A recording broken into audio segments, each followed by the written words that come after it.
Pax et bonum, my dear brothers and sisters. Peace and all good to you. Yes, that's generally the topic for tonight. Now, let's do a recap before we proceed so that we can connect the points we have so far made in the past few days to this topic. So first, in the first day, we said we were discussing about listening. And it means that to listen is to hear, to understand what we heard, and to heed what we heard. To listen is really just an act of responsibility. It is our duty to listen. When somebody speaks, it is good that we ought to listen, and that when we do listen, it's an act of love. We start a relationship, a loving relationship. And that's why listening requires ultimately humility, to be open to what is being said, and fidelity, meaning in order to heed, we must follow the one who spoke, not our own will, but what was commanded. And then yesterday, we were focusing on the voice that Habakkuk spoke, because he spoke of suffering, and it is something not very far from our experience. It's important for me to stress that because we have to see the world similar to what the gospel is saying this evening. The gospel is saying the second command is to love others as you love yourself. This is a key paradigm. The Lord already gave us a way to understand and engage the world. It is how we engage ourselves, and then by that paradigm, we engage others. We have already been given a template on how to love others. It's a question of how do you love yourself? And by that virtue, you love others as well. And so, the same thing with suffering. In order to be attentive to the suffering of others, we have to be attentive and aware of how we had suffered. So that voice of suffering that Habakkuk speaks about yesterday is something important for us to remember. Because when we remember how we have suffered, we also would remember how God has reassured us, how God had really told us that He is in control. We have to trust, however, His timing. And that is why we have to pay attention to what voice we listen to. We are now entering into that moment when we have to now start checking on ourselves. These are the two premises of our theme, the listening and what voice we have to listen to. Now we have to start introspecting. Am I really listening to the voice of God? What voice do I normally listen to? It is a good question to ask ourselves once in a while. Why? Because in the gospel today, the central image is the Good Samaritan and what happened to the poor man along the road. Okay? Now let us first review what happened in the gospel. We have to contextualize this before we proceed. We know that somebody was set upon by robbers, and he was victimized and left for dead. Right? Now, people came by. Two. One was a priest. A priest passed by and did not pay attention. Hala. So the priest was somebody fully at the service of the temple.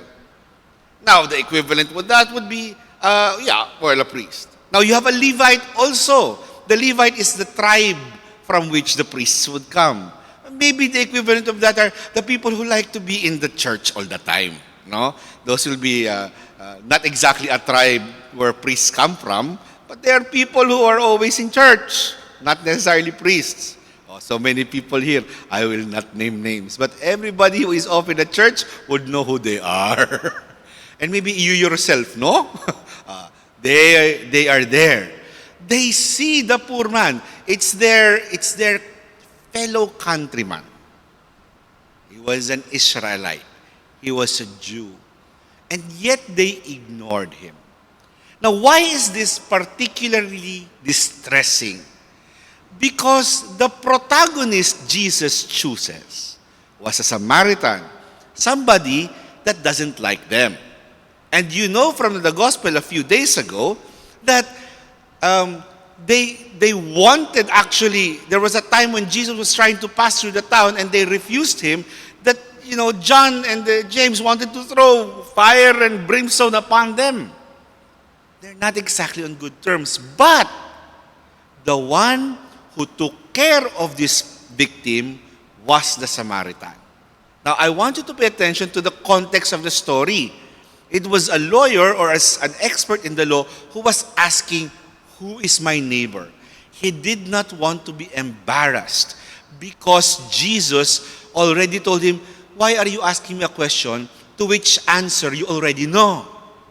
So he wanted to prove himself right. But what does it mean to love my neighbor who is my neighbor? And here Jesus uses the enemy. He uses the most distasteful person to his conversation partner as the protagonist. Now, was he good? Let us see what he did.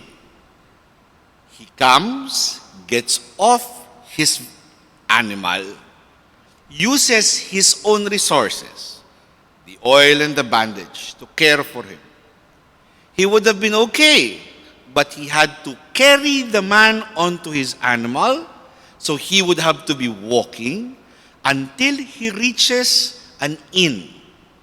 He himself takes care of the man, and when time presses, because he has his own business, he leaves him in the care of the innkeeper, leaving some money and promising to come back if ever it is not enough.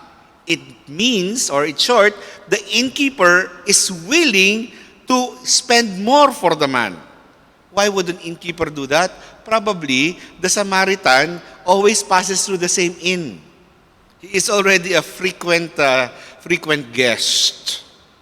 And probably the inn also is not run by a Jew because he is willing to care, for him. It wasn't an issue. So I give you money, you spend, I'm good for my credit, I will come back and pay you whatever is extra. He makes sure that everything is provided, sky's the limit, as long as the man will be okay. This is the picture we are being given by the Lord. And this is important for us to understand. What is he trying to say? Click. The Lord is trying to point us to a very important aspect. And it's best in Latin. To those novices of Father Ting, they would know this. Agere, sequitur esse. What we do flows from who we are. And the Lord was saying, if you have to ask who is my brother, then probably there is a deeper question, not about law, not about rules, but about the very disposition of your heart. This is something that Pope Francis highlights in his encyclical Fratelli Tutti. First, he says there, click, that we have to first see ourselves as neighbors. We cannot walk around in the world thinking that I have to do neighborly things. Otherwise, we will always find ourselves having the excuse, nobody told me I had to do it. So why would I bother doing it? Nobody had to tell the Samaritan to care for the man. It was voluntary from who he was. And who he was not Samaritan. Because remember, the point here was not the cultural background of the man. That was to highlight what he did. The Samaritan, the Good Samaritan, saw himself in the victim. He saw a brother, a fellow human being. And so quite naturally, he ran and provided help. And so Pope Francis highlights this first point. In order for us to be truly loving, we have to see ourselves neighbor. Click. Second. No? The second point is that he is now therefore saying that in order to recreate society, the goal of our communities is inclusion. We cannot continue to live in communities where we put up walls or we start identifying our differences.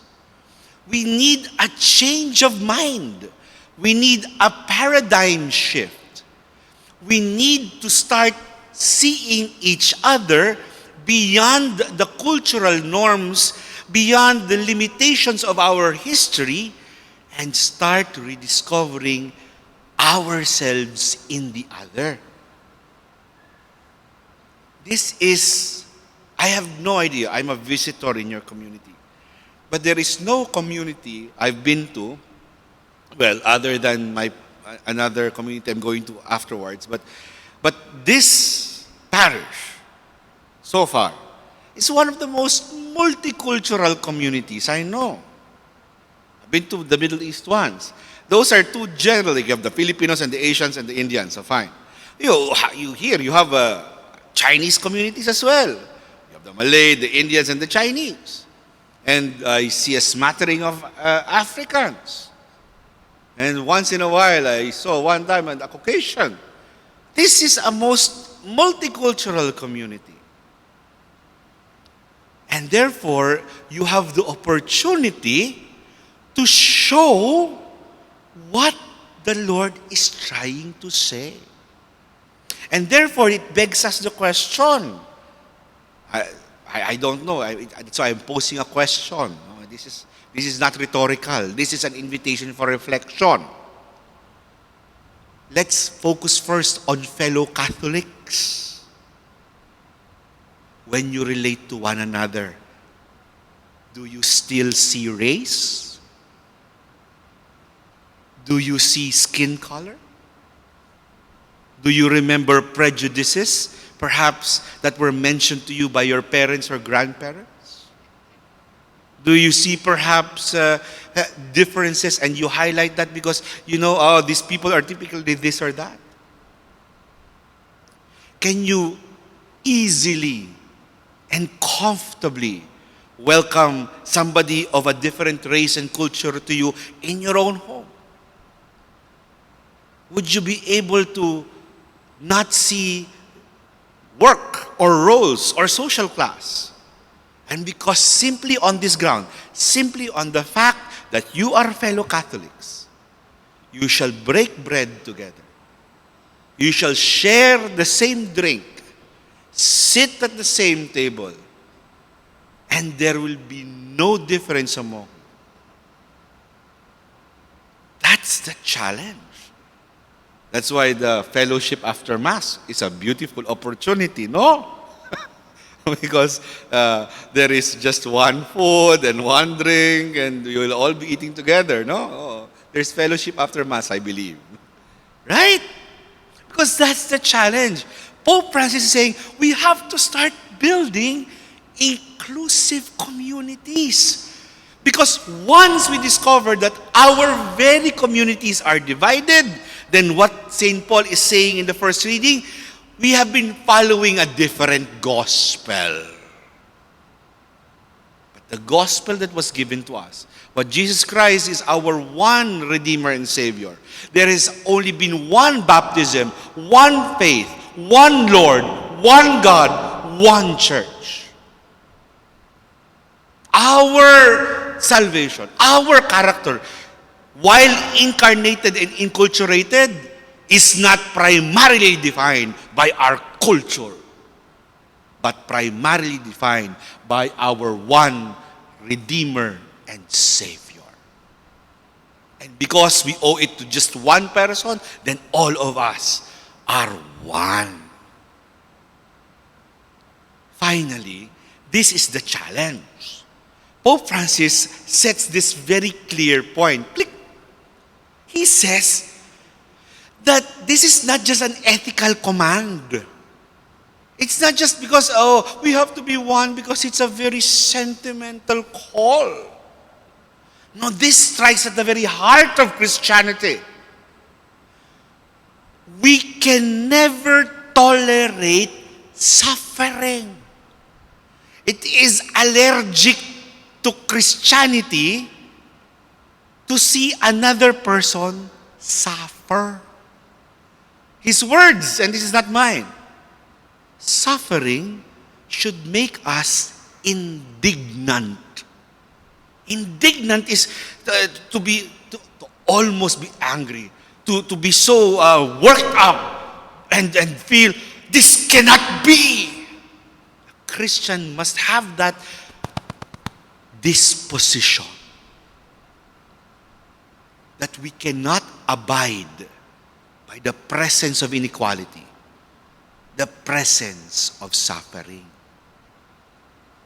Because once we ignore suffering, whether in our fellow man or in creation, then we are no different, according to Pope Francis, than those who ignored the victim, or worse, the robbers who victimized. There is only a choice of being robber or those who ignored the victim, or whether we are the Good Samaritan. But brother, can't we just be the victim? If we are victim, then we shall see how difficult it is to be victimized. And all the more, we do not wish it upon another. Which is why I focused on that yesterday. To see, to hear the voice. If truly we suffer, then we shall recognize the voice of suffering. If truly you ache, and that is why you come before the Lord, then you should have a heart that aches for the one who also aches like you. Now, here we understand the importance of Saint Francis, whose feast we celebrate tomorrow, and technically, this is supposed to be the evening prayer one, but the Novena will peak for the day, the readings of the day. But what does Saint Francis tell us? Click. Saint Francis gives us a beautiful pattern on why we are family. And I will run through this very quickly in preparation for tomorrow. He gives us this perspective on why we are one in the Lord. Click. First, in God, who is our Creator, therefore we are family. There is only one Father in the sense of creation. And especially among Christians, there is one Father in the sense of baptism. So there are two fatherhoods of God. Is He Father to you because you are baptized into Him? Or is He Father to you because you have been created by Him? When you look upon a fellow Catholic, you have one Father because you are both baptized Christians. When you see a Buddhist, you have one Father. Not because he is baptized, but because he is a creature of the same Creator that made you. And here is where Francis goes further. When you see nature, you have one Father. Because the one who made the rivers, the trees, and the mountains, and gave it to you as your home, is the same one who created you. All of us have the same source. And therefore, we form a cosmic family. And because of this, click, we can see the fingerprint of God in creation. In the Canticle of Creatures, we see Francis discern and understand the qualities of God as He looked upon the creatures. Praise be you, my Lord, for brother, son. And the way he uses it for, it was the old Italian per, which is either I thank you because of the Son, I thank you through the Son, meaning using the Son, and I thank you by using the Son as my instrument of praise. I thank you because you gave me the Son, I thank you using the Son, and I thank you because I can see you in the Son. All of those in the word for, the old Italian per. But Francis was saying, I could see the sun, and I thank the Lord, and I see God's might. I see the water, and I see the purity of God. I see the fire. I see joyfulness and warmth. I see Mother Earth, and I see God's bountiful goodness. I see the wind, and I sense how He touches me and how He cools me. This is not animism. This is contemplation. This is a spirit whose eyes are open to see the fingerprint of God marking everything. A heart so open that it hears the voice of God in everything. And because of that, even physical death. Did you listen to the Transitus earlier? In the canticle, he would welcome death as part of the web of life. Because he said, whoever lives in the state of grace will never fear death. Only those who have been living in sin will fear death. But those who have lived in the good grace of God shall welcome her as a sister. For death shall bring the soul to its eternal reward. So here, maybe another reflection question. If you're afraid of death, maybe it's a good time to ask, why? Is your heart attached to something?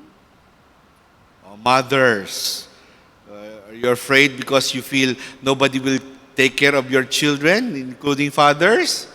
You think you're the only one who can care for your children? God can take care of them better than you. When you live in Christ and in God, death is not fearful. Death is a guide. And finally, click. Because of this approach, we start to understand that the purpose of everything is to return to integrity. We have been wounded by sin. Our hearts wounded by greed. Our minds wounded by division. And creation wounded by both of these when we have seen ourselves as merely users of creation, and therefore we have become abusers of creation. And therefore the vocation, if we are to live as a family, if we are to live as an inclusive unity, is to return the world to integrity. And what is that integrity? The wholeness, the healing, the return to the original intention of God. It therefore beckons us to be like the Good Samaritan, to do all in our power to heal not just fellow men who suffer, and we should, but with the same love, strive to heal creation that also suffers. Love for ecology is not just because we're afraid to lose our earthly home, not because we don't want landslides, or not just because we don't want floods or disease. Love for ecology is because we want to care for family members. We want to reaffirm that God is the source of all being. May, as we continue this Mass, pray this prayer or something equivalent to it. Click. May our prayer be that the Lord shape our hearts so that we can have His eyes and see as He does. So that our hearts may learn to love and have the same compassion as He does. And when we start to see with God's eyes and feel with God's heart, then we shall always strive to act with the will of God. Click. This is the official questions for today. Is there someone or anything that you actually exclude in your life? Who is it? Is there someone that you feel is far from your heart? Who is it? It's good because you know that this is going to be the challenge of God for you. He's going to challenge you to reach out, to overcome that gap. And second, as you live your life, have you already seen yourself as part of God's family? And if not yet, I invite you to start rethinking and reviewing your life and see yourself as part of God's universal, cosmic family. Amen.